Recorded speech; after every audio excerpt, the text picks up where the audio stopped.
behalf of Dr. Epps and Teresa and Ms. Leila Webb.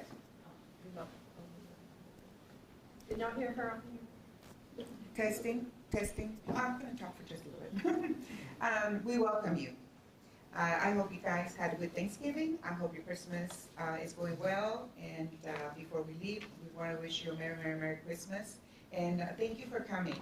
We really appreciate your support. We appreciate you coming to our meetings and learning whatever we can provide for you to better our community.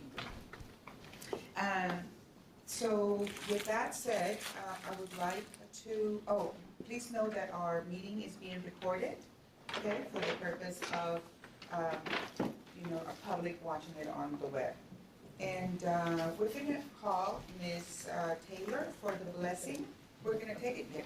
We're going to hear from Ms. Taylor for the blessing, and then we're going to be doing food, and then we'll start the meeting, okay, while we are munching. Welcome, Ms. Taylor. Just talking. Just talk. Okay. Or you can clip it, so you can show you. I can You can see it. Yes, ma'am. Let us pray. Heavenly Father, it's with thanksgiving in our heart that we come for this assembly. As we come, we ask you to please bless our endeavors. Whatever we do, let it be done for the glory and the honor of your name. Forgive us for our sin. Keep us in your care. Hold us and mold us and make us what you want us to be. In Jesus' name we pray. Amen. Amen. Thank you so much, Ms. Taylor. Thank you so much. Okay, we're going to break for a few minutes, and we are going to bring the food to you so that we can go faster. And this is really nice of these ladies.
I hope your food is tasting wonderful. Don't let me forget to thank Melissa. She always does this for us. She always has the best food and decorates and helps us so much. Thank you, Melissa. Yes, don't let me forget it at the end either. I'm gonna introduce Teresa. She's gonna introduce her speaker, so please, with an applause, Ms. Teresa. Yay! Good afternoon, everyone. Thank you so much for joining us today. And I just wanted to give a shout out to Miss Almetha Clark Taylor. She's over our legacy, our legacy clinic was named after her, and she's in our presence today. And she's the one that offered the blessing. So we welcome you today. And we have Miss Linda Sherrard here today, one of our board members. And if you did not hear earlier, there's drinks on both sides in the cabinets. And again, thank you all very much for coming. We have two presenters today from Harris County Public Health. And our first presenter is Stephanie Ramirez. And she's here. And is there anyone that came in that's needing headphones for translation? ¿Alguien necesita traductor? No? Okay. Just enjoy, and she's going to present on violence and things to talk about, and then we'll go to our next presenter. Thank y'all very much. And please silence your phones if you can. I know everybody's busy working. If you can answer them by text. Thank you. And then you can just flip it. This is very new technology. I really like it. Okay, make sure. Actually, we'll put it over here. Hi everyone, good morning. This is a Galena Park I.S.D, so I'm going to do my best to practice a teacher voice as well, try to project my voice a little out there. I will ask for some grace. I'm recovering from, like my throat is still a little bit with the symptoms, so I'm just going to ask for a little bit of grace in case, I take a brief moment and take a sip of water. But we're very excited today. I attended the last Galena Park I.S.D meeting and I got to learn about the wonderful things that you do, as well as learn about different there's another Harris County Public Health programs they're presenting. And so I'm just really grateful for this school district for including us and really incorporating the services that we offer within our health department here. And so today we're going to be talking about community health and violence prevention because when we talk about public health, we think a lot about, our physical well-being, our mental well-being, our social well-being, and the community safety is really tied into that. So when you think about public health, you also have to think about violence prevention. And so we're here to really bring this program to you guys, our division to you guys, and talk about the two different programs. I'm also going to introduce our teammate that's going to be co-presenting with me. We have Courtney Morales, so she'll join me in a little bit. But my name is Stephanie Ramirez. You can catch us at the end of the presentation alongside some of our team members. If you have any specific scenario questions or just how can we work with you to engage, we'd be happy to answer those. And then we have some additional information on that table over there. And you guys should all have tiny push cards for both of our programs. And then, some free giveaway items. Not too fancy. It's cold out there, so we do have some lip balm. That's all I'm going to say. And just to get us started, I want to talk about our division as a whole. So within Harris County Public Health, we have lots of different divisions. Today we're representing the Community Health and Violence Prevention Services Division, CHVPS. We love our acronyms at the Health Department. Our program started or was approved by Commissioner's Court around 2021, really with the goal to address the root causes of violence through a public health approach. So what does that really mean? Again, meaning that we want to incorporate the resources of public health. So really think about the wording social determinants, non-medical drivers of health, making sure that we're addressing or providing resources that assist where a person works, lives, plays, their education, and their different levels of support. And so with overall the vision that we have, and I apologize about this, is that we want to make sure that we're being a support system for community members, but we're also promoting self-sufficiency and promoting healthy behaviors and lifestyles. And so I'll be presenting very briefly on we're going to talk about 2 programs today. You're going to see, I'm so excited because when I practice on a TV or like I present on a TV, the laser doesn't work, so I get excited. But we have our division hosts 2 teams, the Heart and the Rise team. And one thing that I feel is very representative of our division and specifically of our program is the power of names and the names that we give our programs and the meanings that they carry. And so I ask y'all, as we go over our programs and their names, you pay attention to the message that they send, to the vision and the goals that they bring. And so we're going to go over Heart first, and then we'll go and transition into Rise. And so just to kind of get us started, I wanted to introduce our first team, which is the Holistic Assistance Response Team, known as HEART. And so when it comes to addressing community safety and violence interruption through a public health approach, there's 2 ways. Our division does it via 2 ways. One is through first response or first responder program, and this is essentially what our HEART program is. And so a brief kind of definition of it is we're known as an alternative program, but we are a first responder program within Harris County. And so we respond to nonviolent 911 calls.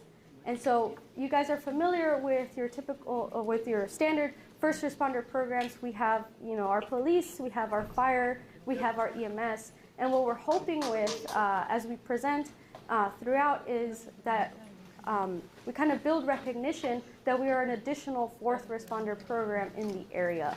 Not necessarily in competition or in difference, but in a support of and in addition to the first responder programs that we have. So think of us really again as another support system for the community. And really under the umbrella of the services that we do as an alternative 911 response team is that we specifically respond to non-violent 911 calls. Our team is unarmed.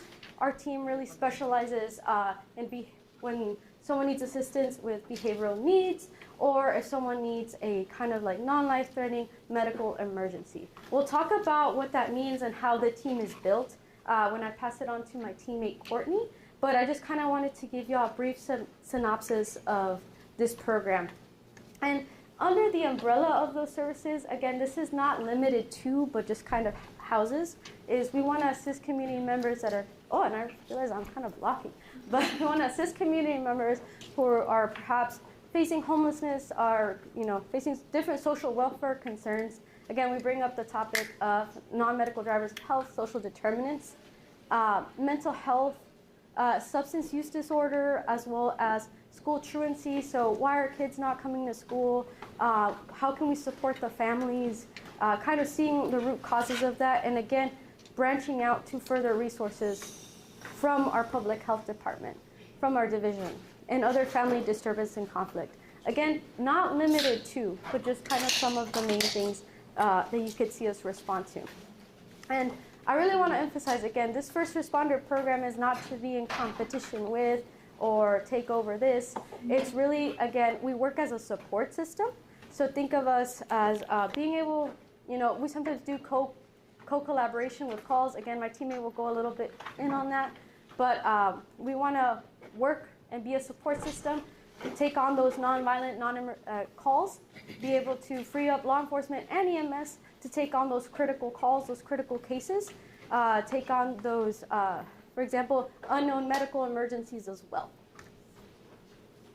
And then another thing is really hopefully increase the trust of our community in our first responder systems.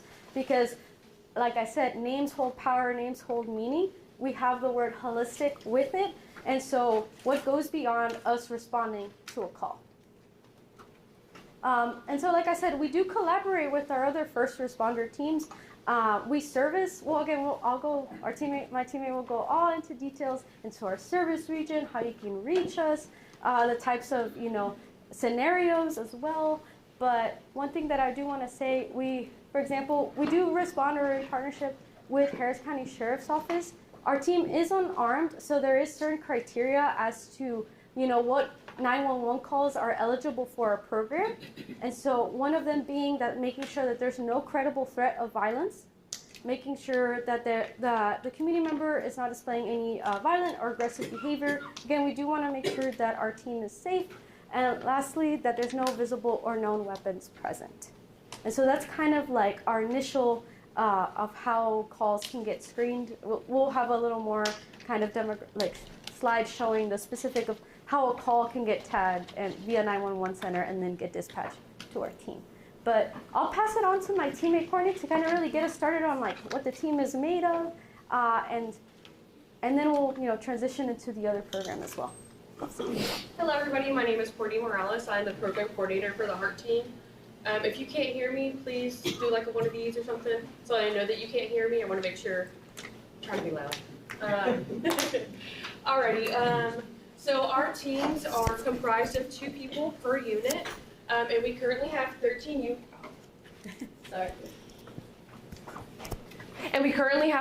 units operating. Our goal is to have 23.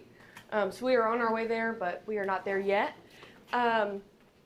So our team is 2 people. One is a crisis intervention specialist. A crisis intervention specialist, I think the closest, more known term would be a social worker. So it's somebody with knowledge of behavioral and mental health. And then the other person is a licensed EMT, and they have their BLS certification, which is basic life support, and we'll talk about what that means in just a little bit. So we only respond to nonviolent issues, and with that, like Stephanie mentioned earlier, we are responding to 911 calls through Harris County Sheriff's Office dispatch. So if you call 911 and you're in Harris County Sheriff's area, it goes onto what they call the board, which y'all know the fancy little computers that all of the police officers have in their car. That's where the board is. We have those fancy little computers too, except we have somebody else using them while we drive, not us using them. So once it's posted on the board, they have different kinds of call codes. Some of them are not going to sound very familiar, but some of them you'll know from like TV shows or just from life. So some of the most common kinds of calls that we respond to are welfare checks, meet the citizen, suspicious person, mental health call, and unknown medical emergency. So with those, welfare check, meet the citizen, and suspicious person are our top 3 calls and make up about 70 to 80% of our calls. So we do a lot of things on scene, but some of the most common things we do is crisis de-escalation and cognitive behavioral intervention. That has to do with mental health and behavioral health. We do behavioral health support, BLS medical care, which again, we'll talk about what that means in just a second. Resource navigation, transportation to homes, hotels, shelters.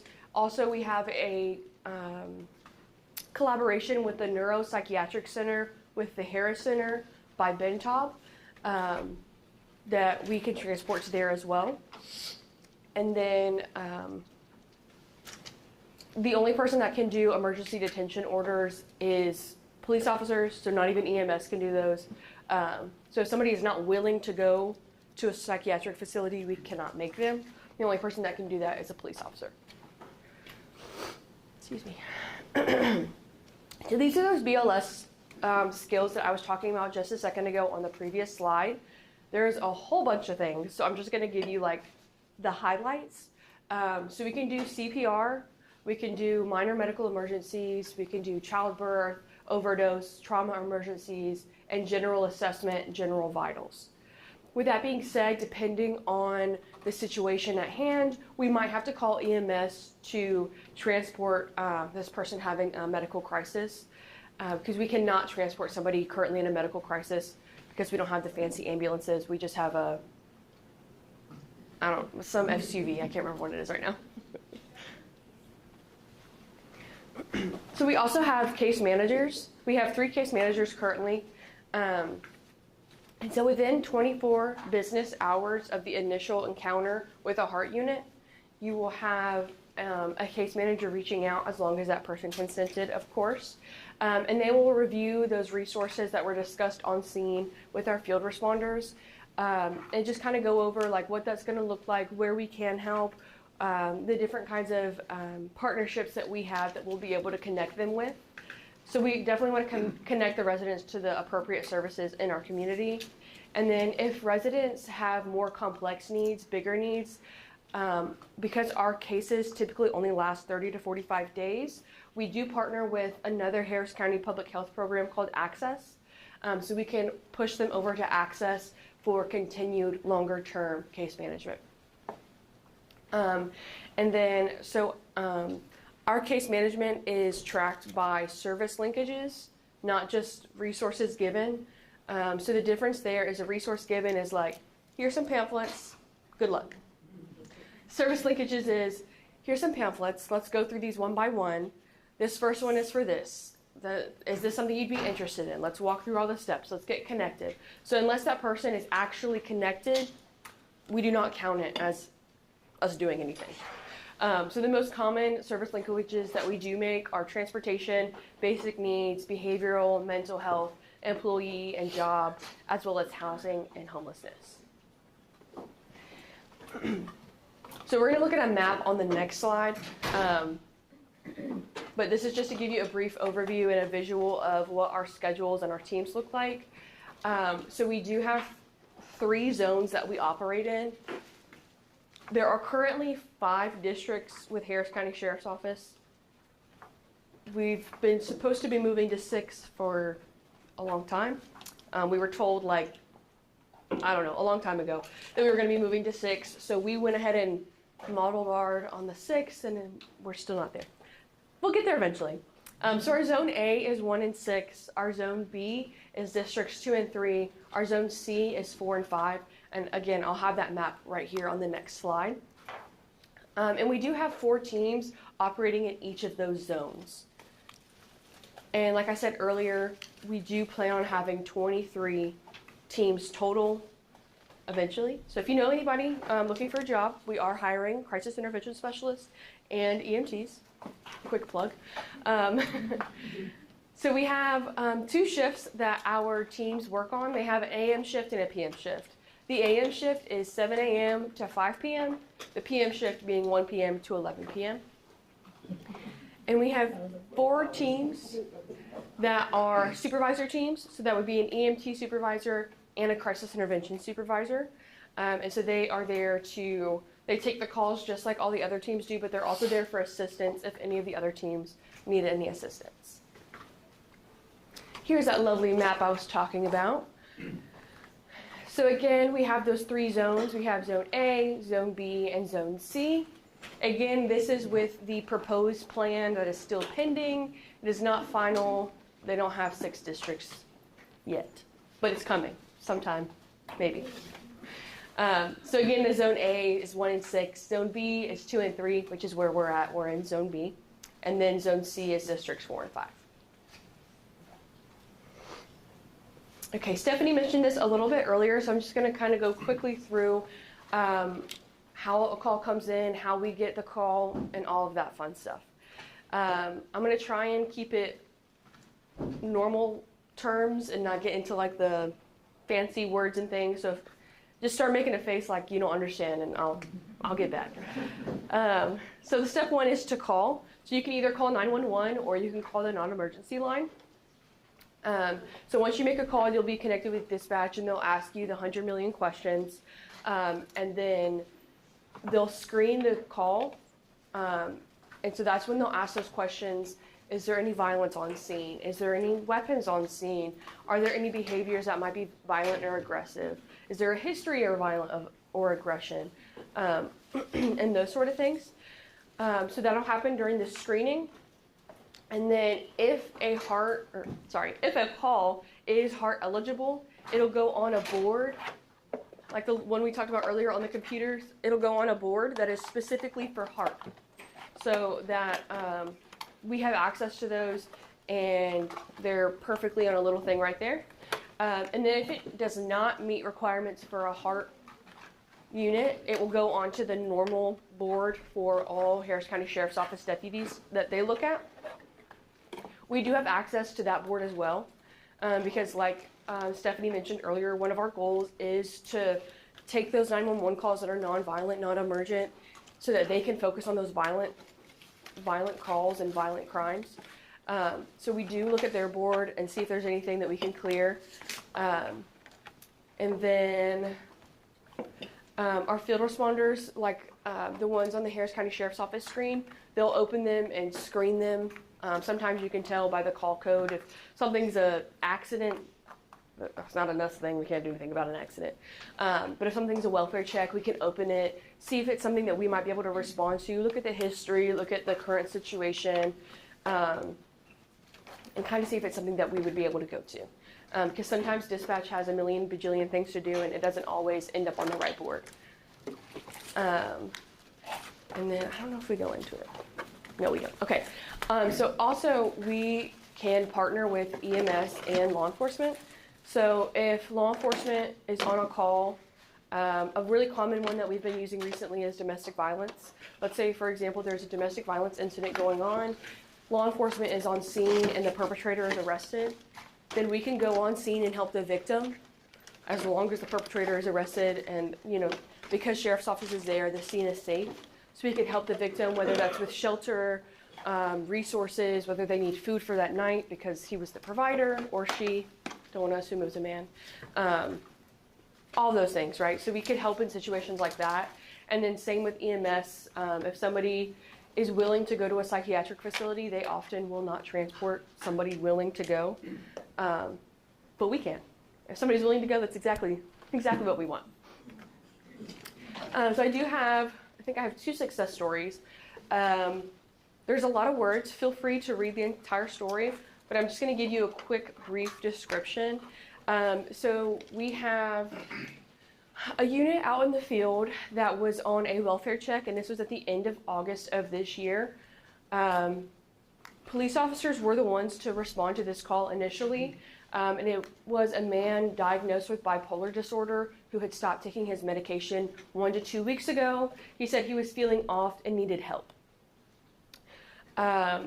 He said that he wanted to be reevaluated. He didn't think that he was even bipolar, so he didn't think he needed to be taking those medications. And so law enforcement requested HEART, knowing that we have additional training in mental and behavioral health. And so this individual, because he was, I think it was a he, I'm not sure. Because this person was willing and able to go to the neuropsychiatric facility on their own, we transported them there. And so once we transported them to the facility, the heart case manager, with the permission of the resident, worked with the siblings, 2 sisters of this resident, and helped to make sure that once he was released from the psychiatric facility, he would come home to an environment that would be conducive to healing, and that his sisters were on the same page and understanding and had the correct knowledge and education of bipolar disorder, because there's a lot of misinformation out there. So now he's back home. He is doing much better. His mental is much, much better. And the sisters were very thankful to us for helping to kind of get everything back to normal once he got out. And then our second success story, do a trigger warning. It does involve sexual abuse of a minor. So we were responding to a call of a suspicious person. I mentioned earlier that we respond to suspicious person calls often. And it was a 14-year-old, they didn't know the age, but it was a child, young woman walking around a neighborhood going door to door that somebody had called on. And while we were on our way there, additional calls came in, and we realized that this child was a victim of an aggravated sexual assault. And she was going door to door asking somebody to call the police. She was asking for help. She didn't know what to do, and so we waited for the sheriff's office to come. We let them make contact first, just due to the situation. And the team that arrived, the deputies were both male. I can only imagine as a young female child having to explain what happened to a man would be not very comfortable. So our heart unit was actually 2 females.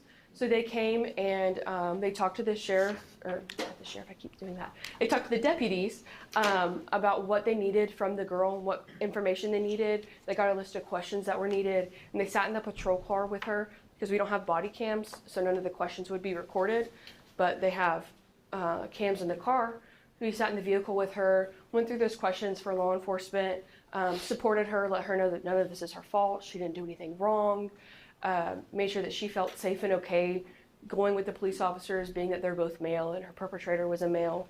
And the dad was contacted. He did consent to case management, and we did get help. She's been getting mental health therapy. I believe it's trauma-informed therapy due to the sexual assault. And they have no further needs at this time. She's in therapy and hopefully healing and doing better. Alrighty, we do have 2 ways to reach out to HEART. I kind of went over this a little bit earlier. So you can dial 911. You can also now text 911 in case you didn't know that. And then option 2 is that Harris County Sheriff's Office non-emergency line, 713-221-6000. Lots more numbers than 911. And then to reach us, Community Health and Violence Prevention Services, we do have our own phone number that you can access. And so that's typically for like partners. We typically don't give it to community members because it's really only monitored 8 to 5, Monday through Friday. Same with our 2 email addresses. We have a violence prevention email as well as a HEART email. Again, those are monitored 8 to 5, Monday through Friday. And typically they're for partners or people in the community who just need some information on us. We are working on a HEART phone line for case management services. It's in the works. It's not there yet. But once we're there, I'm sure we'll come back and give y'all a fun update on that. So these are those initial call types that I talked about earlier. Like I said, a majority of those calls are the welfare check, meet the citizen, a suspicious person.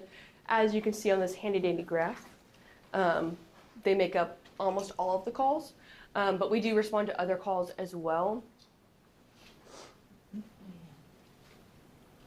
And then, so these are the services provided by our units as well as our case managers. This is on a month-by-month basis. If you see that, I think it's orange.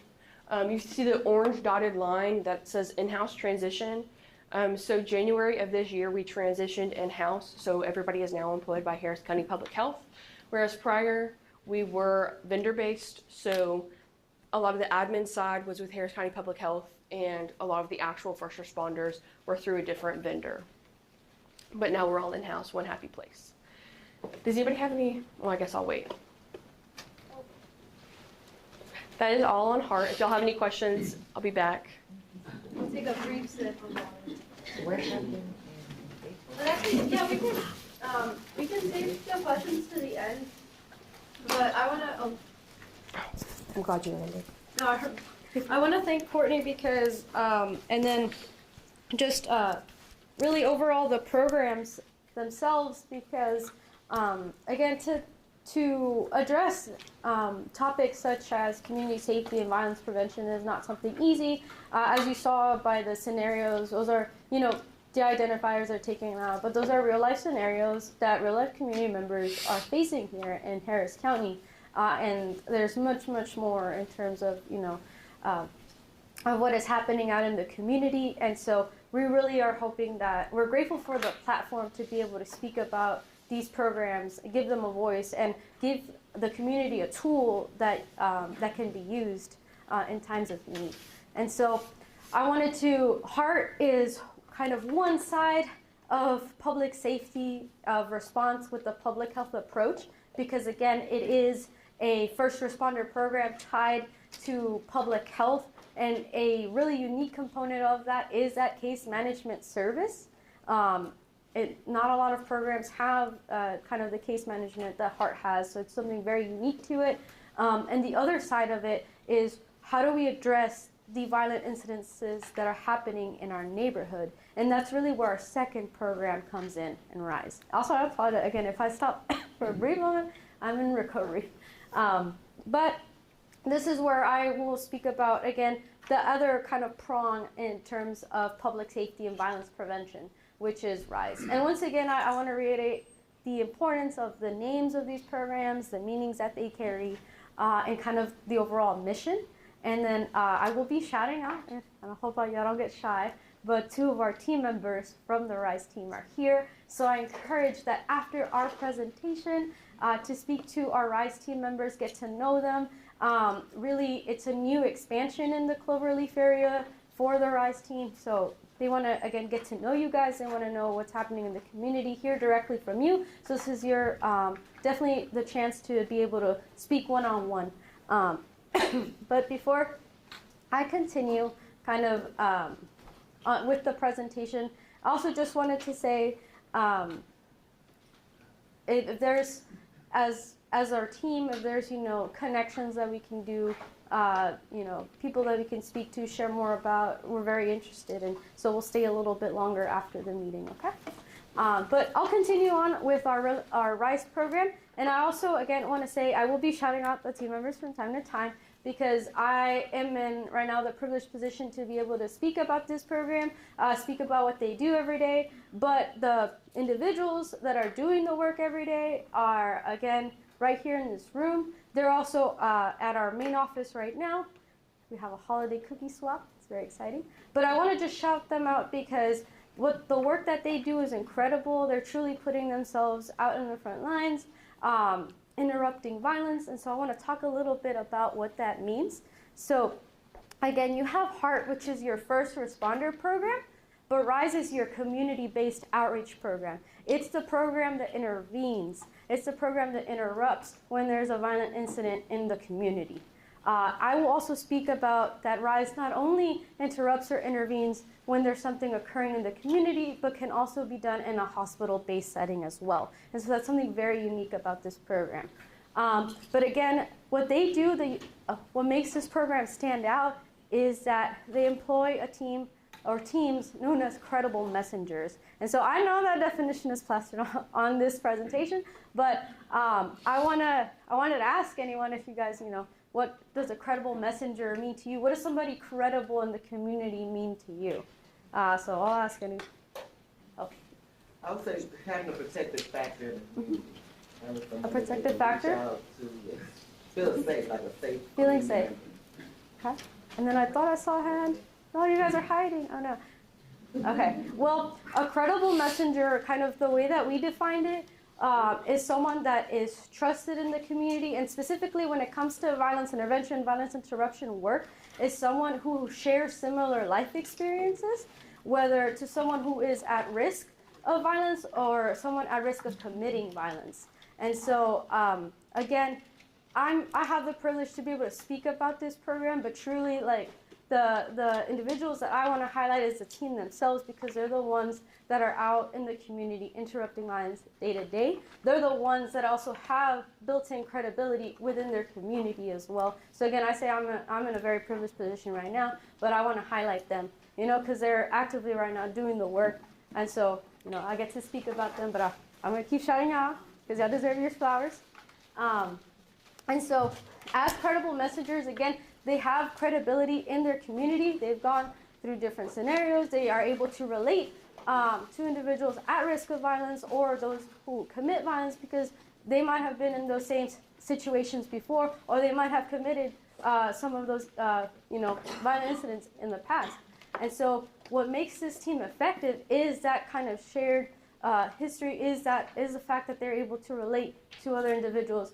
For example, myself coming in, speaking to someone won't necessarily have that credibility with them as compared to a credible messenger. And so as credible messengers, again, they do intervention and interruption. So interruption is the stopping of a violent incident. Intervening, so they try to intervene before something happens, if they hear something from the community, or as they're engaging, doing outreach in their community. But sometimes a violent incident will occur, and so what happens afterwards? There also has to be a response. So really the RISE team tries to intervene to prevent things from happening, but if something does happen, how can we intervene after the fact? How can we reach people, community members after the fact? Make sure that they're okay, because overall both of these programs are to provide support to the community. Really prevent the cycle of violence from happening again and again, incidences of retaliation, in hospitals, incidences of being readmitted to hospitals due to violent incidences. And so we're very happy to be able to bring this program here into Cloverleaf and have a really great team dedicated to serving the Cloverleaf. But in terms of where we kind of service already, we service the 770090 Cypress Station. I don't just call it Cypress Station. We call it Cypress Station and surrounding because it's just a little bit more than just the Cypress Station area. It's just kind of more how it's known in the community. We service some zip codes along South Houston, known as South Park, Sunnyside, and South Union. And again, we make it a point to make sure to include the community names, not just kind of, put them together. Everybody's proud of their community, and so we want to make sure we include the names. And again, Cloverleaf is our new expansion. And these are some of our credible messengers just out in the community in the event. But again, it's important for us, or for the RISE team, to not only be reaching out directly in the community, but sometimes making sure that these interventions are happening in the hospital-based setting as well. Who is your support? Where's the support system when there's been a fatal stabbing, shooting, or just blunt trauma happening in a hospital setting, or what happens in that area? That's a very critical time area. Critical time area where we not only can assist the victim but their families as well. Again, so our team, what we do is not only do they do outreach in the community, but they intervene in hospital settings. The two hospitals that they currently operate in are the Ben Taub Hospital, so Harris Health. You guys are, everyone confuses Harris County Public Health with Harris Health. I will say that. It's okay. and then in Cypress Station, we also have in that 77090, we have our HCA Northwest as well. And so, again, during that kind of critical time window when someone is being brought in, that incidence of retaliation is very high, or incidence of just someone needing support. It's very traumatic. It's a hard event to be going through. It's hard on the victim. It's hard on their families. And we also, again, for example, it might be where both the victim and the perpetrator are both admitted to the hospital. So we need to see, okay, how can we provide support? And so, again, these are our two locations, but what they do, and we have actually, sorry, I have to shout you out. Raise your hand. We have someone, Samuel, from our RISE Hospital team here, so please feel free to ask me questions afterwards. But what they do is they identify patients, whether, again, blunt force, stabbing, shooting victims, and they try to provide support to them so they can create, for example, safety plans. They assess the risk. They can develop safety plans. They can be advocates for them in hospital settings. They can be, be able to support family members. For example, Courtney mentioned that if someone in the HEART program needs further assistance or further case management, they get sent to a program known as ACCESS. Our RISE team can do that too because they have a violence prevention cohort, and so they can be brought in for that longer term case management. They again also make sure that they're both staying and engaging the patients, because what happens after you leave the hospital, right? So it's not just about engaging that one time, it's consistent engagement. Again, our goal is safety behaviors, long-term community healing, and so that happens with consistent engagement over time. And not just with the member, but with their families. And the last, kind of like Courtney mentioned similarly, service linkage is making sure that we're not just sharing an information, here you go, is making sure that there's connection to those resources. And so, again, we have our resources within the health department, but we're also connected to different resources across. And this is just a couple pictures. I want to shout out our Empowerment Center because we understand that community healing and healing from trauma, when things happen, when violent incidents happen, it doesn't just affect those involved, it ripples out through the community. And so I just want to say I'm really proud of the directors in this division, the team overall, the vision being brought about. We have an Empowerment Center that is set to open. It's currently open, but set to open to partnerships and organizations around next year, early next year. And so this Empowerment Center is really, for those that the RISE team services, but also the community as well. So I know I think they're still hiring like an assistant, but we do have a coordinator now on site. And so bringing some of that programming. And again, when we talk about helping someone holistically, being relentless is making sure that we're helping that person as a person, not just in one issue as a whole. So that means bringing services, for example, like job assistance, training, bringing different workshops, trauma-based healing. And so those are kind of some of the overarching goals that we hope for this center. I just wanted to share. And we do have different amenities as well that hopefully can be built out over time, like a mindfulness room, a recording studio. I believe in the healing power of music, gym, work out any aggression, today I had a terrible driving experience. I was just telling my teammate I had it was supposed to be a 20-minute drive turned into a 1-hour drive with a lot of traffic. And so even little things like that, just making sure, taking the moment to be mindful, to be grateful. I was like, I made it here.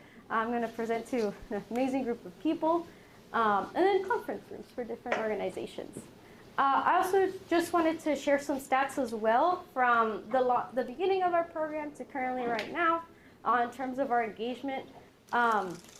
I do want to say these are some of our statistics, but I want to encourage everyone in general to see the impact of violence interruption work in the nation and just see the impact of, crime rate dropping, the instance of safety, of feeling safe in your community. And then, I'm not sure if we'll host a conference again next year, but if we do, something that we can hopefully invite you guys to is we do have a violence interruption conference, prevention conference. Thank you, Sam. But in terms of our engagements, we've engaged, the RISE team has engaged around 25,000 around there. Incidences of violence prevented is 135. I know we hear the statistics, but I want you to think more about the lives. I want you to think about the lives impacted because, again, everything trickles down, ripples out. So, for example, one life saved is, again, impact on someone else. That could be somebody's family member who then influences another person's family member, and it goes from there. And so I don't really see this more as numbers. I see this as a ripple effect, and that's kind of, again, the message we want to send out. And then we also have the statistics for our hospital violence intervention, which happens at Bentop and Northwest. And the linkages to services are always included as well.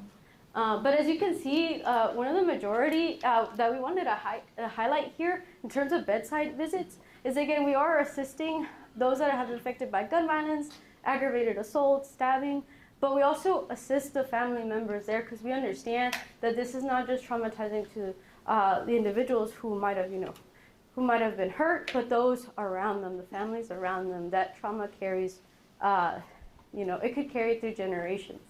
And so we just want to, again, we're aware of the fact of healing really starts when we start talking about a family and everybody as a whole, community as a whole. And benefits of our programs, once again, really want to highlight the work of violence interruption, credible messengers. Their name is known as RISE because they rise above, but they're also relentless interrupters. That means they're out in the community. Yeah, they're laughing right now because I got a picture of them yesterday, and I included it in this PowerPoint and thought I wasn't going to do that. so I think it was just a little surprise to them. But benefits of our program, again, fewer number of incidences of violence in the community. Again, there's a feeling of belonging. There's a feeling of safety that has to be created. And you do that when you feel like you have someone you can go to, someone you can rely on. And again, that really goes both for those that have been victims of violence or those that have, perpetrated or committed acts of violence. Again, and you guys can share, and many of our team members can share that there's been incidences of people sometimes coming to them and being like, I'm feeling like I might do something, and then being able to intervene and be that trusted, credible source for them. Again, feeling safety and being able, the goal overall with the relentless interruption is, again, not just going to the areas, going to the spots, but being able to be there for that person, a support system. Somebody's constantly engaging. And so they feel, because overall the goal is to make to make sure that that individual, that community member feels, capable of engaging in those safe behaviors, making sure, again, they're sustainable on their own. And some of our team members as well have come from the community and have joined our program. And that kind of more or less brings the end to our presentation. I know that was a lot. It's, again, a difficult topic sometimes, or a lot of people don't want to talk about what needs to happen when it comes to community safety and violence prevention, but hopefully we can be a voice and can be a service to you all. And we're really looking for, again, if you have, I'm not sure if I'll be able to answer everything today, but we want to take in your questions, especially for our team members here, since we're just expanding into Cloverleaf. We want to see what are the needs in this community and how we can be of service. But we'll be here. We just wanted to see if there's any questions right off the bat. Who are the participants of the violence program? For the participants? The community members? Oh yeah, actually, let me put them on the spot because they're shy. They're shy. Oh, he's not gonna go. So my name's Jonathan Rodriguez. I was raised in Cloverleaf, so it's an honor to be able to give back. Got in trouble when I was 16. Went on a bad road, took a while, but I'm back and I'm doing everything that I can to get back. I will see my face, I will get tired of it. My name is Samuel Jurado. I'm not currently out here in the Cloverleaf area with Jonathan, but I'm based at Bentop Level 1 Trauma Center. As Stephanie said, I deal a lot with gunshot victims in ICU, neuro ICU, the emergency room, operating room. We engage with their families as well. We provide wraparound services. I'm out here in the community right now with Jonathan, engaging with the residents in Cloverleaf, trying to build a rapport. We're engaging with the stakeholders as well, being as visible and as accessible as possible so that people know that we're out here. And our main objective is to reduce violence in the community. Thank you. I work with Harris County Public Health, but with the school specifically. So do you guys do presentations? So when I've reached out to some of the schools in Cloverleaf, I think the question comes from parents. Well, my child got in trouble, early in elementary school. Is that something that maybe we can connect later? Because we love to use you guys as a resource for kids. You mentioned you got in trouble. Some of these kids that I've talked to are, getting in trouble at the age of 8, 9, and I think this would be a great resource. Kind of to the question, who are the participants? If they're adults or are they children or? In particular situations like that, usually the school admin will reach out to our director, and then she will set up some type of intervention, some type of mediation, or we'll come in and do some type of interruption. Currently, we're out here at the CFS, right? CFS. And, I was there before too. in the North Shore 9th grade campus as well. We go after school, engage with the students, let them know that we're out here. Previous to me working here with Harris County Public Health, I was working with the Mayor's Office of Gang Prevention and Intervention. So we had a strong relationship with the principals, with the wraparound specialists, and with the students as well. And so, many of the residents in the community, they know Jonathan, so he already has that rapport. She had mentioned the credible messenger aspect of our component, and so that's part of it. We come from the community, we go back to the community as living examples of what restoration, truly means. And one of my main tools that I like to share, he's constantly heard it loud now, but is that when I was going through the process of going through what I was going through, I started guiding my brother, mentoring him. That's what set me off into mentorship. Because 6 years later, he shows up with a NASA patch. So for him to be from Cloverleaf and be a mechanical engineer in NASA, it's what moves me forward and create more engineers amongst the community, more chefs, or our main story is not look at us, because I went viral and all that. Yeah, I went international with the news and all that. But my story is not, hey, look at me. It's about, I can do it too. That's basically what I share. That's good. One thing I do want to highlight is that when we're out in the community, our hours are 11 to 8 p.m. So that's, real high risk, time frame that we're out there.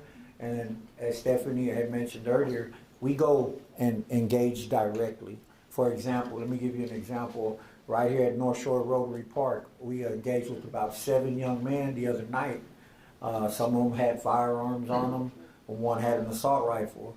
And Jonathan said, hey, well, you know, let's engage. Let's talk to them and see what they got going on. They're out there smoking marijuana.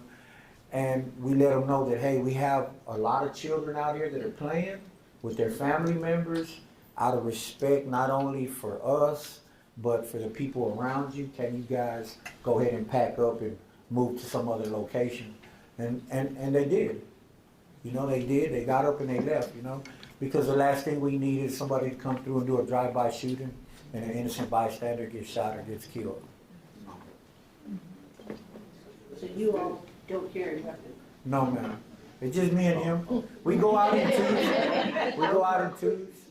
And we directly engage. Our thing is to hit the highest risk demographic in our zip codes. The shooters, the gang members, the drug dealers, the people that are out here skipping school, breaking in houses, committing property crimes, breaking into businesses at nighttime. And a great example, I'll let him highlight what happened yesterday with one of the homeless women that live in our area. Because we don't only just, we do that, but as well we try to hit every social ill that we possibly can. And if we need to, we call out the HEART program as well to assist us, or the Harris County Sheriff's Deputy, or other members of our team as well. Highlight about the I-10 homeless. It's almost like a total nerd because when you get like Batman, you don't know the Batman signal. So I got the great idea of getting into the Clovity group. I was already there, but now it's like I started initiating a little bit more. And people now know me a little bit more. Those who don't, because I got like eight tias there, a few uncles, 20-some cousins. I mean, we are Mexicans, though. But so they all reach out to me, old friends or people that are barely getting to know me, new generation people now. And they reach out and they're like, hey, there's this lady, and they all call her like the I-10 lady because she's always laying by Shipley's Donuts. And they reached out to me, and I'm like, man, I told him, you know what, let's go. So, you know, we went. She wasn't there, but I contacted the person, and like, well, she's with her friend. So the friend thankfully showered her because she was filled with feces, poor lady. And she's going through a lot. So I got connected with the sister, and because she took her in. So my parents, they run a soccer field, indoor soccer in Channelview. And when they heard about it, they said, we're going to donate the bed, the medical bed, because she needs one. Because the lady needs to be able to lift her up, to clean her, and do all that. So that's what we did. We initiated on that. And now the community knows and builds trust. And we have the intention to prevent crime. But sometimes to prevent crime, our intention is that. But we have to also earn the trust of the people. And then I already have a lot of trust because I was raised there. But it's like now they're going to see the effect, okay? They're about us, they're for us. So we don't trust law enforcement, which we're trying to build that bridge too eventually. But we're going to trust y'all. And then we could eventually start hearing where the shooters are at, where the gangsters are at, and all that. And then initiate with them. Try to calm down all the, the bad stuff, So that's what we're doing. Thank you. And now, well, I heard that story Monday night at the meeting. That conversation came up because many of us that live in the community saw that woman on the streets, she disappeared and nobody knew what happened. But that conversation came up Monday night as well as last night. So I didn't know who was behind it, but I heard how they took her in and she was with the sister and cleaned up and people had donated. And so we also, to add to the story, we also are going to put her in our hub. We have a hub called Harris. It's called Access. And there, they have a vast array of resources that are available. She's a mental health patient. And then so we'll be able to give her long-term resource care. We create that linkages that she mentioned. We don't want to just give out pamphlets. We want to make sure that the linkages that we create are substantive and viable for, so that she can get back on solid ground and be more independent and to live out her life in totality. And so we have a long list of resources and a long list of requests that her family has put forward. Medical items. Yeah, so we're gonna make sure that we follow up and follow up and follow up and follow up until everything is complete. And continue to follow up even after it's complete. I'll make a quick comment on that. Good afternoon, I think it is. My name's Nancy De La Fuente. I work with Harris County Public Health. Someone mentioned it, we're such a big department that half of us don't know that the other half exists. And so I specifically work with built environment, and I presented last time about safe routes. What I think as the community members we don't realize is if you see something, say something, right? Thank you. Yeah, see something. So you guys have your precinct 2 liaison, Luz Lopez. If you guys haven't met her, she's amazing. Call 311, right? We're just a small piece of your community, and if you guys see something, we rely on you to, they call us and then we can come out to you guys. A lot of the resources we provide are free of charge, and in the current political climate, people are afraid. I do get that, but we're here to support you guys in as much capacity, but we won't know unless we say something. So again, Luz Lopez, if you guys have not met her, she's amazing. She's with Precinct 2, and she's been a great asset to our program. So She's a good friend of mine as well. Or yeah, ours. she's No. awesome. And then you guys have the push cards for both programs, but whether you just have one or two, both of them have the QR code to our website, which includes our email as well as our phone number. And so again, that is one of also the other call options that Courtney shared earlier for the HEART program. And just to, I'm so sorry. First of all, I want to say great job, great information. Thank y'all very much for the work that y'all are doing with and for our community. We do appreciate it. My question was like Mrs. Shawan said, y'all not carrying weapons. Well, kudos to y'all, right? Because y'all are making them really feel safe within the community, leading by example. My question is, do y'all see students during a school day at school? Or do y'all wait to see them out in the community? It's based on referrals. Okay. Every case management aspect that we deal with is unique, it's different. That's what makes our program so, I hate to brag and toot our own horn, but it makes it so wonderful. Because if you call our director, our assistant director, our manager, and it's a situation that needs to be addressed, we'll figure it out. There's a lot of things. The schools are the hubs for a lot of the information, but they're also the spark that lights the fuse when the violence begins to trickle out into our community. And so it's a treasure trove of information in the schools. So we do our part, and we try to do everything that we possibly can to engage with not only the students, but the admin as well, and the mobile units that are around the schools as well, offering security. The Harris County Sheriff deputies from Precinct 3. It can be a very complex web, right? Because there's always so many actors. There's this version and that version and this version, and if we have to work till 3 o'clock in the morning, then that's what we have to do. If we have to do home visits, then that's what we have to do as well. And I want to give them a shout out. I know I apologize it took a bit too much time. I want to make sure I pass it back to the team to go through the agenda items. However, we will be sticking around, so please meet with us, ask us questions about the different services, and thank you so much.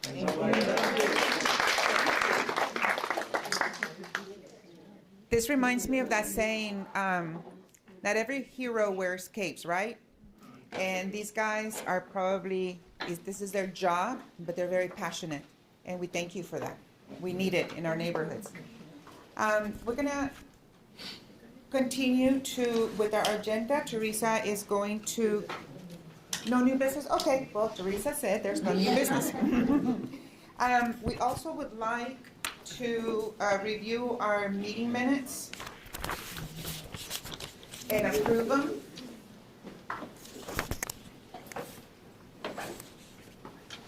You have a copy in your folder also. Yes. And there is not that if you care, there's a Spanish version on the back side as well.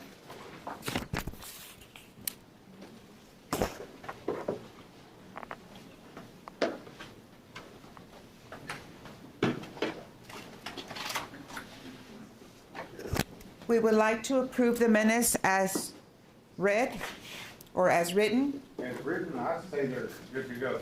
Your name? Lawrence Simmons. Thank you. Can I have a second? I second. Your name? Karen Name.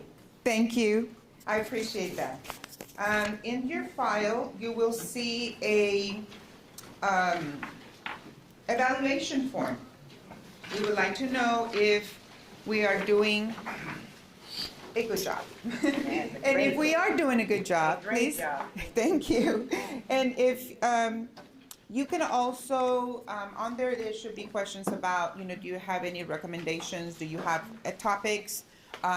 Anything that you would like to know more or bring to the table to share with our community, please put it on there. It's very important that we hear from you too, because we want to bring you topics that are important to everyone, or topics that we all can benefit from. So I encourage you to fill it out and give us that feedback. I appreciate it.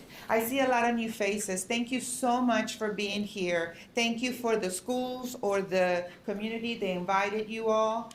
It is very important to RSVP when we invite you so that we can, the only reason is just for seating and for you to get lunch. We would love to feed you. This is the best part, well, second best part. The one part, thank you. The one part is the information that we bring to the community. So I appreciate that. I just want to remind you of the following dates for our next meeting. Actually, we have 4 meetings a year, SHAC does. And this is our second meeting already. I can't believe it. So our next meeting is going to be February 19th at 11:30. It will be a lunch.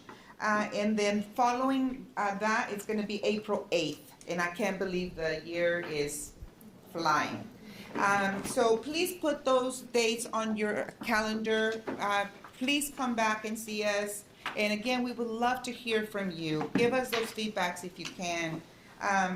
And with that, oh my goodness, yes. Guys, did you like the lunch? Yeah. It wasn't amazing. That's Melissa over there, guys. Thank you, Melissa. Okay. Okay, perfect. Melissa and her team, they help us with the decorations. They help us selecting this delicious food. Every time we come, we have very nice food. And, thanks to SHAC and thanks to Melissa and Dr. Epps and Teresa. And I don't know if you guys have ever met Miss Layla here, Webb. She is our secretary of SHAC. I'm the president. I would like her to get up.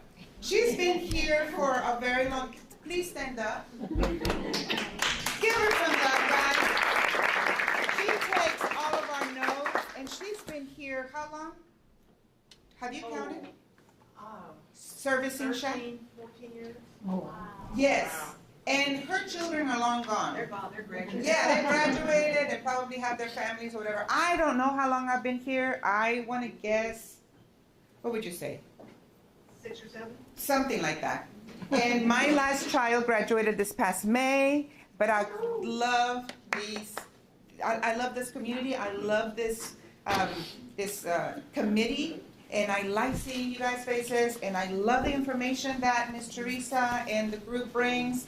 And it's my service giving back to a wonderful district. I do not know what other districts do, but this district rocks, and they're for us. And so all we have to do is just work together. That's what I tell a lot of parents, just work together.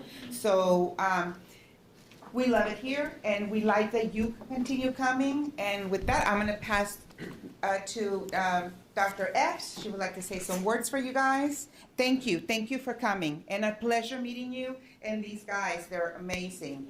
Thank you. It's infamous Dr. Epps. Hello. Infamous, famous, I don't know. Frick, frack right about now. I'm the fast Dr. Epps right now because I've been running back and forth from this room to the boardroom. Because we're entertaining some folks from other districts and trying to help and share some of the wonderful things that we're doing and some of the things that make us a great place to be. So we're up there taking care of some things and doing some things. So anyway, I've been running back and forth, and Melissa's been amazing. First of all, I want y'all to see that my secretary and I dressed alike together. even plan this. I say, you know what? I know we meant to be together. Well, yeah, she probably should call me some days to tell me what to wear, but she didn't today. But when we walked up, like, we wear the same thing. Then we had to talk about how we started to wear the red and the black. But anyway, that's not what you're here for. Nevertheless, so glad to have you all here. Just, can you believe this year is almost over? Y'all, we're about to be in 2026. That used to sound like futuristic, scientific stuff, right? But that's what we are. But nevertheless, kudos to everyone, to our presenters. I did get a chance to come and hear what you were saying. That is amazing. God bless you for the efforts and your sacrifice in helping to make our community safe, putting your lives on the line and doing what you do to help this community. There's a lot going on right now in public education that we can complain about and things we're not getting and not doing. But I believe we're really blessed to be here in Galena Park I.S.D. to have the level of support. We do have one of our board members that's here, Ms. Sherrod, that sits on our SHAC committee. And I know she doesn't really like to be called out, but we have to, because it means a lot, because I'm pretty sure in most districts you don't have board members coming to SHAC meetings. And so that's a testament to us and the level of service and the love that is provided in this district, just wholeheartedly. And I just can't say thank you enough to all of our community members, our parents, our counselors, our speakers that come out, and just that want to be here. And oh my goodness, I mentioned Ms. Sherrod, and then my eyes went right by one of our former board members, Ms. I.S.D. Taylor. Let me not. And when I introduce her, I have to introduce her driver, her Uber driver, her main squeeze, whatever it is you want to call him.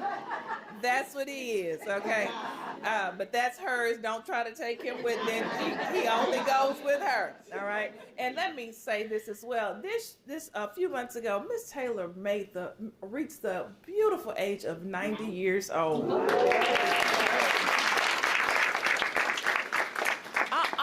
Nines are at the end of my numbers. I haven't been blessed to get them at the beginning, but thank you, Ms. Taylor, also for always being here, a former board member as well. But nevertheless, thank you all for what you do, for your sacrifice. Did you enjoy your meal? Yes. Enjoyed the lunch? Okay. For that, you got to thank my twin over here. My twin who was running around and was nervous and was worried, are we going to have enough food? Is this what they want to eat? I'm like, Melissa, just do you. Yeah. And then she was worried y'all weren't going to have a snack, and I think you end up with a snack. So though I would love to take credit, I cannot. She makes this happen, and she makes the world move for me and for you guys, and her heart is really always wanting to serve you all. And that's the beauty of the type of people that Galena Park has in place. So kudos to everyone here. Thank you, Miss Maria. Where did you run to? There you go, our amazing president. Teresa Rayner, my right-hand man with medical support. And Miss Diney is here as well. Our secretary, Miss Leela Webb. Thank you so much for all you all do. And just glad you're here. Please don't stop coming. Normally this meeting is in the boardroom, but we got kicked out today for our meeting. But it's okay. It's good. I got my steps in. But thank you all for being here. And if we don't get to see you again, please have a wonderful holiday and a happy new year. And our next meeting is February, up on the board. There we go. I need some help. February 19th of 2026. Thank you guys again for being here. And am I it? Am I at the end of the show? Yes. Everything else is done? What else? Oh, I'm sorry. Yes, please make sure you do the sign-in sheet. We do need to have record of you here and your information. And we do want to make sure we invite you back. Even our speakers, we want you all to come back just to be able to hear our information about new presenters. If you know of other people that would love to come and talk to our groups, please do. And again, I have to brag, Galena Park, we do SHAC a whole lot better. Oh, yeah. And a whole lot different. Than other districts, but it's because of you and your presence and your love and dedication. You make this important for us, and we're so very grateful. So thank you all very much. Happy holidays, happy new year, and safe travels on your way home, and we'll see you guys in February. Thank you. All right, thank you.